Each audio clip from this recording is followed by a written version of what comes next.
Hello school. We hope you enjoyed the last cycle's assembly by Assembly Team 1. We are Assembly Team 2 and I am Marge, your news anchor for today. My team and I will be filling you in on the events of the past week and updating you on what is to come. Thank you.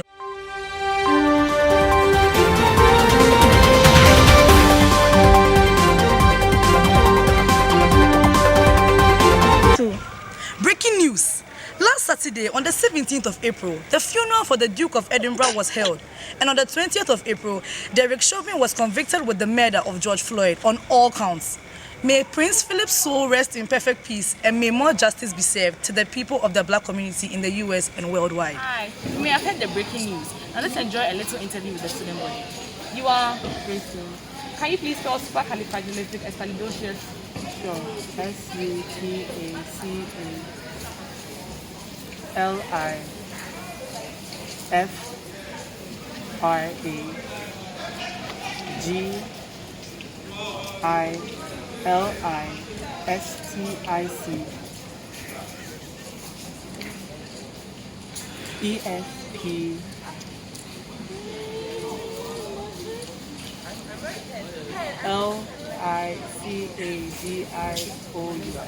Well done, star. I went else. So now we are here with please can you spell onomatopoeia?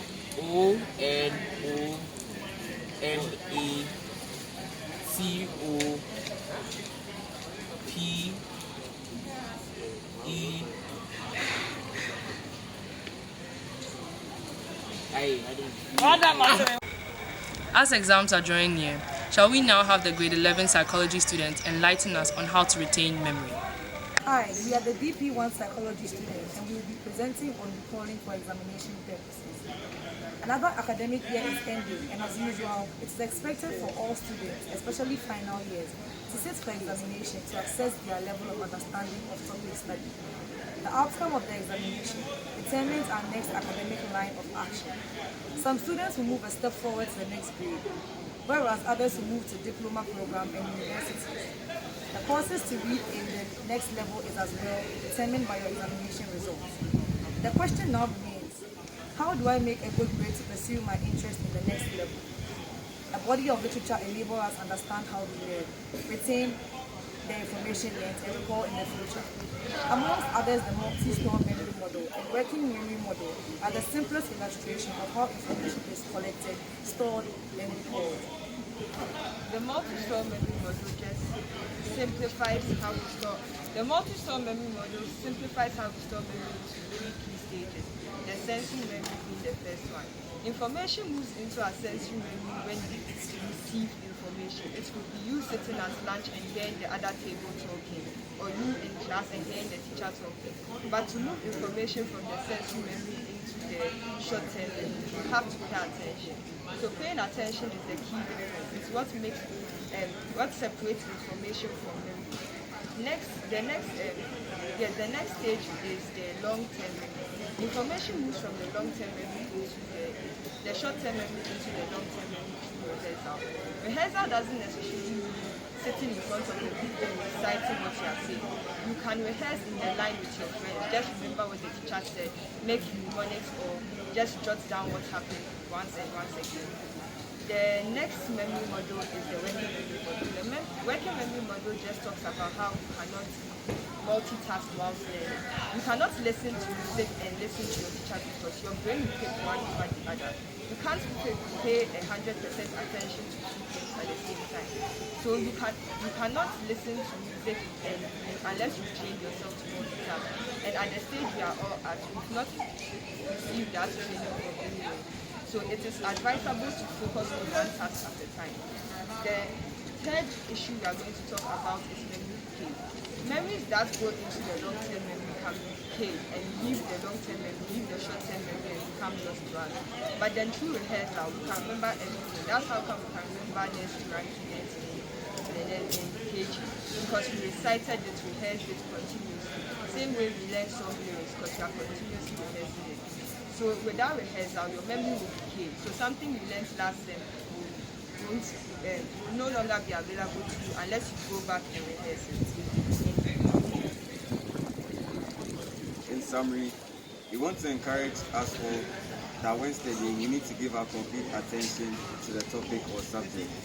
There is also the need for us to rehearse what has been learned by practicing through group discussions, solving past papers, teaching others where we need to know we can be of help, and asking for clarity from teachers.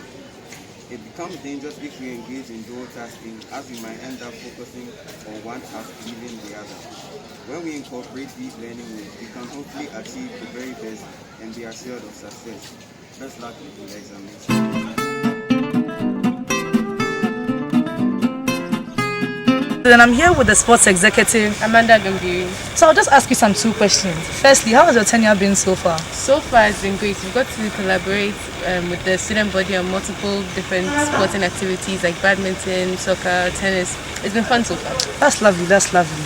And secondly, if you could switch with another student council member for a week, why would you do it and who would it be? It would have to be a pair with the academic prefect because it would be really fun to yell freeze in the hallway. Thank you so much. And now I'm here with the Francis Hostel executive.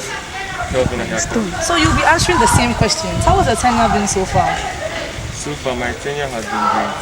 As a Francis Hostel executive, I've gotten the chance to relate to everyone in the hostel and try to solve their problems. The greatest thing I've learned is that being a leader, you must know what's going on everywhere. That's so interesting. Yeah, thank you. Secondly, if you could switch with another student council member for 1 week, who would it be and why? For 1 week? Yes. I wouldn't like to switch with any student council member. I like the Francis boys. That's an amazing answer. Thank you so much. Have a lovely time. Random facts of the week.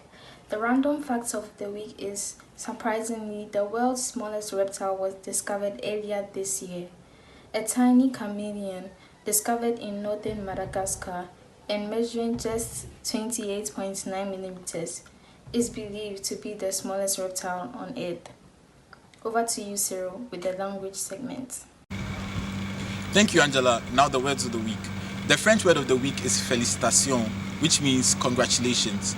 An example of the word in a sentence is félicitations pour votre promotion, and it means congratulations on your promotion. The English word of the week is flabbergasted, which means to be overcome with surprise and bewilderment. An example of the word in a sentence is when the man received 1,000 cedis in cash, he was flabbergasted. Let's all pay attention to the following announcements. The May SAT exam is on Saturday, 8th May 2021. All test takers are reminded that they must turn in their valid unexpired passports to Antiposia latest Wednesday, 5th May. Remember that the valid unexpired passport is the only acceptable form of ID. Photocopies are not allowed. Without a valid passport, you will not be allowed to take the test. Also, they must email their SAT admission tickets to Antiposia as soon as possible. Students should know that there will be early breakfast at 6:50 a.m. and reporting time will be at 7:15 a.m. The car park area in front of the administration block is their meeting place. Students should also come along with an approved calculator, number 2 or 2B pencils, an eraser, and a sharpener. All are reminded to get to their halls on time when they have papers. We wish all of them the best of luck.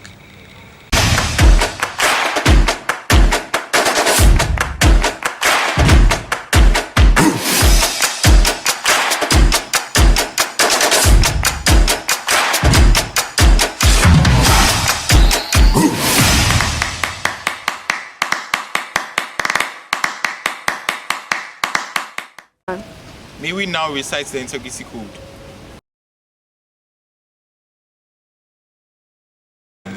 We have come to the end of this week's assembly. We hope you have enjoyed it and have taken note of all that was mentioned. Best of luck to the DP2s in their final lap in exams, and we know you will crash the papers with your 40s. Thank you all and stay safe and healthy.